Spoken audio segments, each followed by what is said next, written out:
नमस्कार दोस्तों, स्वागत है आपका समाचार क्यारी हिंदी न्यूज चैनल में। और 5 राज्यों में विधानसभा चुनाव की घोषणा।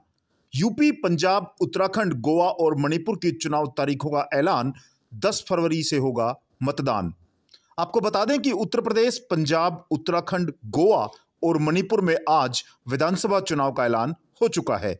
कोरोना की चुनौतियां, ओमिक्रॉन के बढ़ते खतरे के बीच चुनाव आयोग ने 5 राज्यों में विधानसभा चुनाव की तारीखों की घोषणा कर दी है।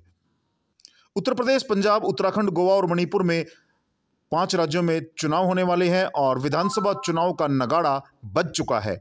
कोरोना की चुनौतियां, ओमिक्रॉन के बढ़ते खतरे के बीच आज इन तारीखों का ऐलान किया गया है।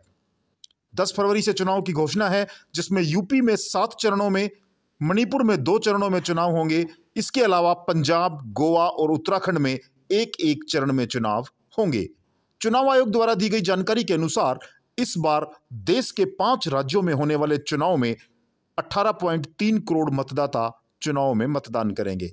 आपको बता दें कि आज शनिवार को चुनाव के तारीखों की घोषणा के साथ ही आदर्श आचार संहिता भी लागू हो चुकी है। वहीं इस बार इन 5 राज्यों में सख्त कोरोना प्रोटोकॉल के साए में विधानसभा चुनाव होंगे। यूपी में 7 चरणों में चुनाव होंगे। पहला चरण 10 फरवरी, दूसरा चरण 14 फरवरी, तीसरा चरण 20 फरवरी, चौथा चरण 23 फरवरी, पांचवां चरण 27 फरवरी, छठा चरण 3 मार्च व 7वां व अंतिम चरण 7 मार्च को होगा। वहीं मणिपुर में 2 चरणों में चुनाव होगा। पहला चरण 27 फरवरी, दूसरा चरण 3 मार्च।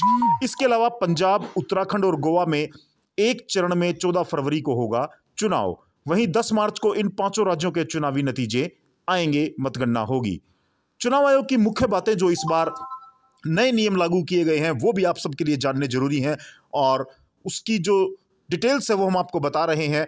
18.3 करोड़ मतदाता चुनाव में मतदान करेंगे। पोलिंग बूथ ग्राउंड फ्लोर पर बनाए जाएंगे। यूपी में 29% मतदाता पहली बार मतदान करेंगे। 5 राज्यों में 2,15,368 पोलिंग बूथ होंगे। 24.9 लाख नए वोटर बढ़े हैं। पोलिंग स्टेशन में 16% की बढ़ोतरी की गई है। गैरकानूनी पैसे, शराब पर रखी जाएगी कड़ी नजर। सभी एजेंसियां भी हाई अलर्ट पर। 80+ के मतदाता के लिए पोस्टल बैलेट की सुविधा होगी। वोटर को पहली बार चुनाव नियमों की पर्ची भी दी जाएगी। सुविधा ऐप के जरिए ऑनलाइन नामांकन भरे जा सकेंगे। सभी चुनाव कर्मियों को वैक्सीन की दोनों डोज लगी होंगी। चुनाव के दौरान किसी भी गलत गतिविधि के लिए सिविल ऐप पर शिकायत दर्ज की जाएगी, CVIGIL। यूपी में 90%, उत्तर प्रदेश में 90% लोग कोरोना के खिलाफ वैक्सीन की पहली डोज ले चुके हैं। गोवा की भी ज्यादातर आबादी को लग चुकी है कोरोना वैक्सीन। पोलिंग की टाइमिंग इस बार 1 घंटे ज्यादा रहेगी। डिजिटल वर्चुअल तरीके से चुनाव प्रचार करें राजनीतिक पार्टियां। पदयात्रा और रोड शो पर पाबंदी लगाई गई है। 15 जनवरी तक पदयात्रा, रोड शो, साइकिल और बाइक रैली पर रोक है। रात 8 बजे के बाद चुनाव प्रचार पर भी रोक लगाई गई है। जीत के बाद विजय जुलूस पर रोक है। ज्यादा से ज्यादा वर्चुअल माध्यम को बढ़ावा देने पर जोर। घर घर 5 लोगों के प्रचार की इजाजत।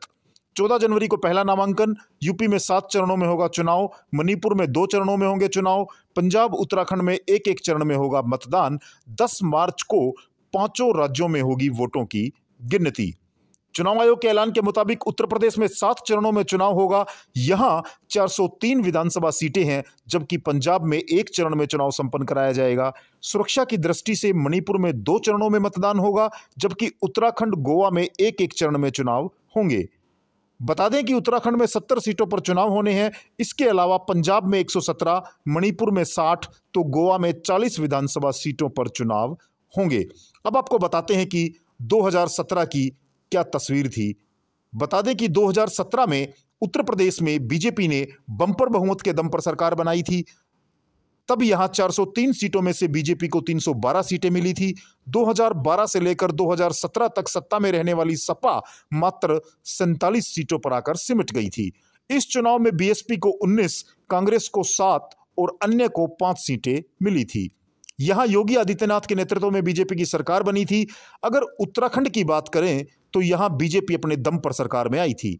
यहां 70 सीटों में से बीजेपी ने 56 सीटें जीती थी, जबकि कांग्रेस के खाते में 11 सीटें आई थी।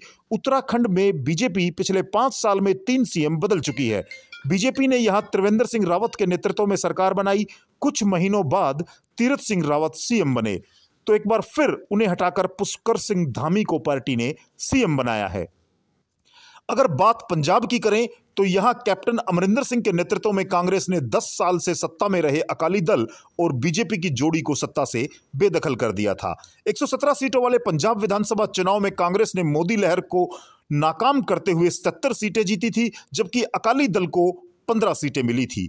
बीजेपी 3 सीटें ही जीत सकी थी, लेकिन सबसे कमाल किया था आम आदमी पार्टी ने। पहली बार विधानसभा चुनाव लड़ रही आप ने 20 सीटें जीतकर सभी को हैरान कर दिया था। हालांकि 5 साल में सीन पूरी तरह बदल चुका है। कैप्टन अमरिंदर सिंह ने कांग्रेस छोड़ दी है, अब उन्होंने नई पार्टी का गठन कर लिया है और अब उनकी पार्टी का गठबंधन बीजेपी के साथ है। उत्तर प्रदेश विधानसभा का कार्यकाल 14 मई 2022 को पूरा हो रहा है। ऐसे में 14 मई से पहले हर हाल में विधानसभा और नई सरकार के गठन की प्रक्रिया पूरी करनी है। उत्तर प्रदेश में कुल 403 विधानसभा सीटें हैं। पिछला विधानसभा चुनाव फरवरी मार्च 2017 में हुआ था। बीजेपी की अगुवाई में एनडीए 325 सीटें जीतकर सत्ता में आया था और योगी आदित्यनाथ ने 19 मार्च 2017 को मुख्यमंत्री पद की शपथ ली थी। सीएम योगी बीजेपी के पहले सीएम हैं जिन्होंने उत्तर प्रदेश में 5 साल का कार्यकाल पूरा किया है। 70 सीटों वाली उत्तराखंड विधानसभा का कार्यकाल 23 मार्च को खत्म हो रहा है। राज्य में 2017 में हुए विधानसभा चुनाव में बीजेपी ने 57 सीट जीतकर प्रचंड बहुमत के साथ सरकार बनाई थी, जबकि विपक्षी दल कांग्रेस को महज 11 सीटें मिली थी। त्रिवेंद्र सिंह रावत मुख्यमंत्री बने थे, लेकिन 4 साल बाद उन्हें हटाकर बीजेपी ने पहले तीरथ सिंह रावत और महज कुछ महीनों बाद पुष्कर सिंह धामी को उत्तराखंड का मुख्यमंत्री बनाया। अब बात करते हैं पंजाब की। पंजाब विधानसभा का कार्यकाल 27 मार्च 2022 को समाप्त हो रहा है। 117 सीटों वाले पंजाब में 2017 के विधानसभा चुनाव में कांग्रेस 77 सीटें जीतकर 10 साल बाद सत्ता में लौटी, जबकि शिरोमणि अकाली दल बीजेपी गठबंधन केवल 18 सीटों तक सिमट गया। आम आदमी पार्टी 20 सीट जीतकर मुख्य विपक्षी दल बनी। कैप्टन अमरिंदर सिंह मुख्यमंत्री बने, लेकिन 4 साल के बाद कांग्रेस ने कैप्टन अमरिंदर को हटाकर चरणजीत सिंह चन्नी को मुख्यमंत्री बना दिया।